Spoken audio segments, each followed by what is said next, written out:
Alright, so in this video I'm going to share some of my thoughts on back pain. This is coming from, I'm going on 12 weeks now of sciatica nerve pain, going down into my leg and glute region, pain in the low back, etc., etc. So I'm sharing this video because I have figured out a few things. But first I want to say this: I am definitely not an expert on back pain, and don't take me as one, because I'm not. And the second thing I want to say is, if you have any kind of back pain, go make sure you are under the care of a physician or chiropractor, somebody who can test you and make sure that you don't have something more serious, because along with back pain, there can be some very serious problems underneath. Now, that's not always true, and most of the time it's probably not true, but they will do the neurological testing to make sure that you don't have a more serious problem. You know, some things to look out for is if you've lost control of your bladder or bowels. That's a very bad sign. You need immediate medical attention. There's a list of other things too that need to be checked out. You shouldn't have muscle weakness. You shouldn't have continual numbness down the leg, that kind of thing. If it's continual, that's bad. If it's occasional, that's may or may not be bad. And again, you need to check with your healthcare professional on that.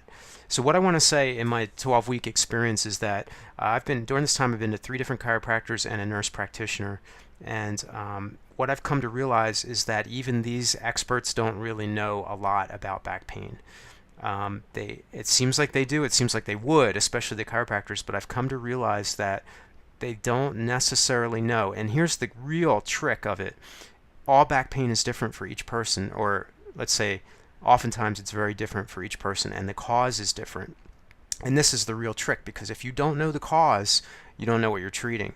And so a lot of times the treatments come in the form of something that's cookie cutter, right? Whereas if you've got a specific origin to your back pain that nobody understands, that cookie cutter approach might not work for you. For example, if you go to a regular MD, DO, nurse practitioner, whatever, you're probably going to get some type of combination of muscle relaxers, steroids, and possibly painkillers. One or all of those, or some combination. That's the most likely thing you're going to see from them. And sometimes that actually really works and helps people loosen up their back, and in a few days their pain goes away. And again, you need to make sure that they see you so that they can rule out the more serious problems that may exist, because you definitely don't want to mess around with those.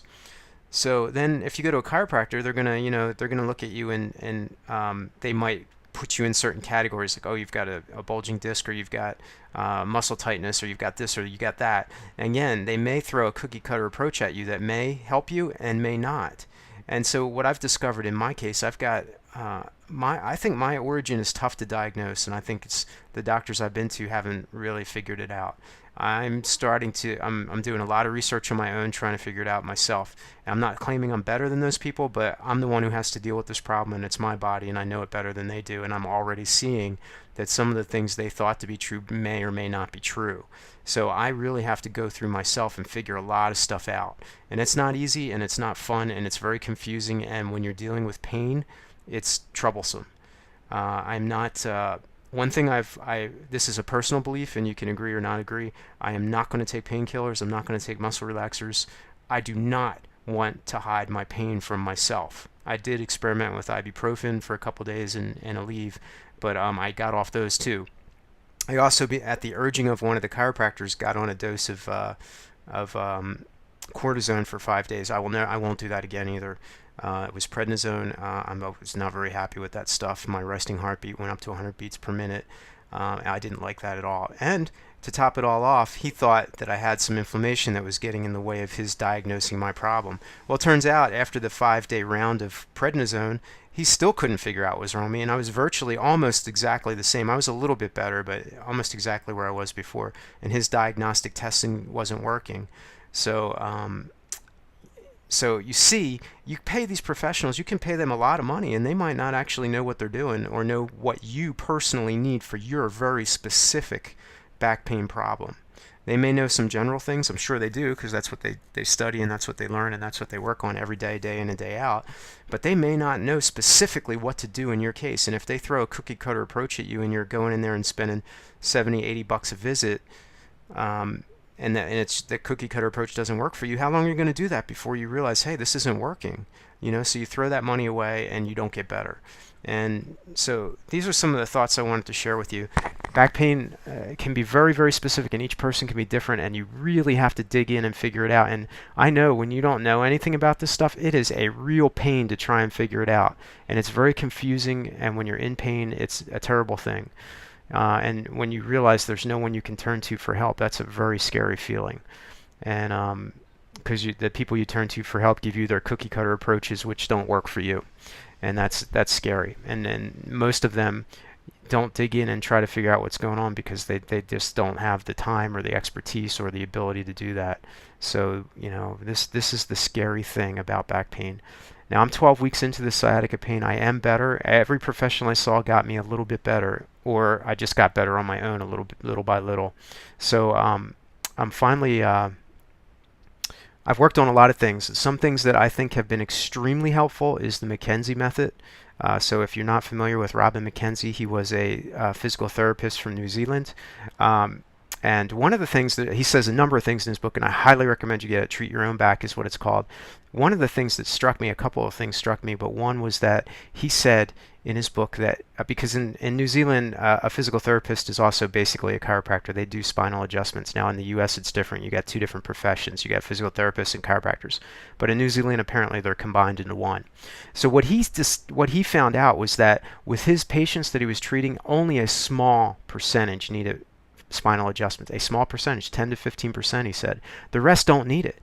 So a lot of people are going out getting adjustments, and if McKenzie's right, if he's right, and I'm not here to, I'm not disparaging on chiropractors. I think they do great work. Just this is something to think about. If McKenzie was right, and only 10% of his patients actually need adjustment, and he was getting the rest better without adjustments, that's something to think about. Another thing is, and I hesitate to say this, this doesn't come from McKenzie. This comes from my own little look on the internet and this conversation I had with my neighbor. And now, see, in the case of my neighbor, I can't verify what she says, so you need to take this with a grain of salt. I cannot tell you if it's true or false. I can only tell you what she told me, which is that she went into the chiropractor one day. She was feeling great. Everything was good. He adjusted her. She got off the table and she was bent over and had a lot of pain. And according to her, the chiropractor even told her, "Oh, you need to go get an MRI."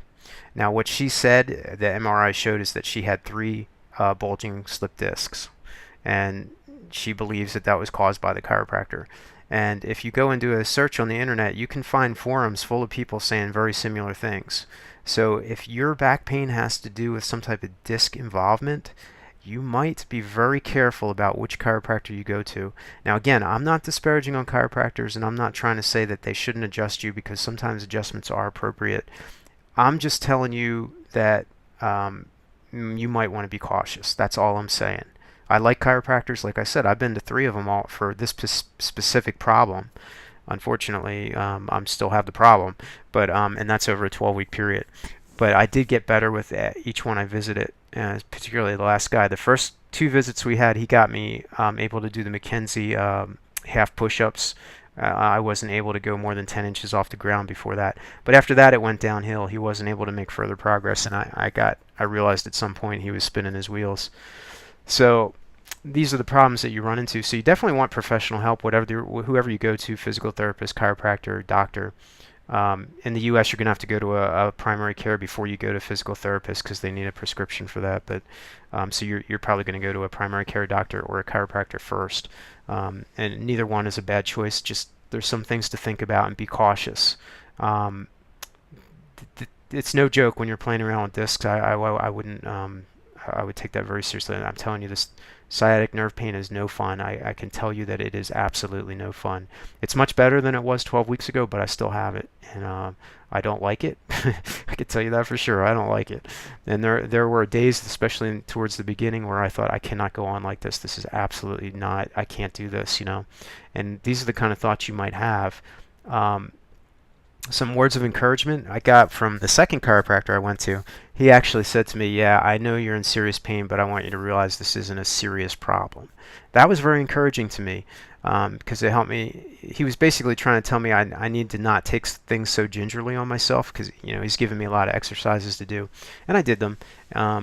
But that was a words of wisdom that I can see in retrospect. So he was very helpful. He also, thank goodness, was an honest enough doctor to tell me, he's like, I think we've gone as far as we can go and I can't help you any further. Now that was an honest doctor. There's a lot of doctors out there, they'll just keep treating you as long as you keep coming in. They'll take that money every time. But he was honest enough to say, look, man, I don't think I can do more for you. And that to me was gold. I mean, I respect that guy more than any of the other doctors I went to. So that was very, very important. So, but it also helped me realize I really need to figure this out. I mean, I have a problem still. I'm working on it. I got a lot of things I'm trying and figuring out, and I just realized, nobody's going to help me. I mean, the doctors I've gone to aren't able to, obviously, or they would have. And I've got other sources I'm going to now. I found great breakthroughs with Mackenzie's work, so I would, if you're wondering, get that book, Treat Your Own Back. There's other golden nuggets in there about back pain that could be very helpful to you. Now, there are all kinds of back pain. If you have cervical pain, he's got a different book for that, Cure Your Own Neck. He's got it, Cure Your Own Shoulder and Cure Your Own Knee too. So those are books you can take a look at. But I'm talking about low back pain primarily in this video, and in particular in my case, sciatica. So your low back pain may come from a different source, and which of course would mean that there's a different origin to treat.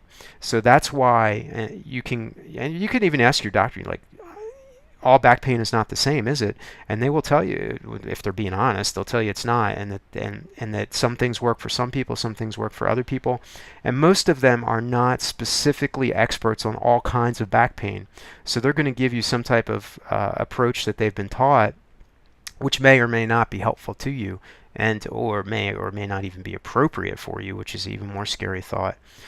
So these are some thoughts on back pain. You're going to have to, I mean, okay, look, if you go to a doctor and they help you immediately, like with the first couple visits, and you get better, hey, great, more power to you, did the right thing, everything's great, and you're good to go. But if your problem's lingering on like mine is 12 weeks into it, then you know that you got a lot of work to do on your own, because nobody has the answers for your particular problem. Almost all the experts agree now that exercise is extremely important. The problem is what exercise, and that also has to do with the origin of what your back problem is. What exercises should you be doing? If you've got a flexion problem, flexion intolerant back pain like I do, you don't want to be doing a lot of flexion exercises. And if you go to the wrong Pilates or yoga class, they're going to have you doing a lot of flexion, and that's going to be exactly what you don't need. So these are some things you have to think about, and eventually you'll get back to flexion as you rehab your back. But in the beginning, if you've got a flexion problem, if your problem is brought on by flexion in the first place, then flexion is not what you want to do. And especially if you're listening to Mackenzie, in a case like that, you really need a lot of extension to help heal that, whatever that tissue problem is. So anyway, I know I've rambled on. This is probably an extremely long video, but these are some thoughts I have on back pain. I wanted to share my experience because I know there's going to be other people out there that are struggling. And again, some of the things I've realized is I don't want to take any kind of thing that's going to mask my pain. I want to know my pain because I don't want to continually re-injure my back. That's one of the biggest things you have to think about. If I'm constantly re-injuring that tissue, when's it ever going to heal? And that might be part of what I'm facing and why this is going on for 12 weeks now, because when's it ever going to heal if I keep re-injuring it? Some things that could re-injure it are the way you sleep, the way you move. In my case, it's becoming more and more apparent that the way I bend, the way I sit, and the way I stand, and the way everything, my posture, a lot of the problems are in there. And instead of using my hip like a hinge, I'm using my waist as a hinge, which rounds my low back, causing the loss of that lordosis in the lower back. And that's something, if you've got low back pain, you need to look at that too. If your problem is brought on by losing your lordosis or not being able to maintain that curve in your back properly, that's the place that you want to take a close look and see if you can do something about it there. Anyway, I've rambled on long enough. Again, I am absolutely no expert on back pain. I'm only an expert on my own experience because I've lived it for 12 weeks. But that doesn't make me an expert for anybody else's back pain, not by a long shot. I've shared some thoughts here on, that might be helpful to you, and I hope they are. So you can like this video if you think that's true too. I hope you do. But again, immediately the first thing is, if you haven't been to a physician yet for your back pain, go, because you need to make sure there's not something more serious going on.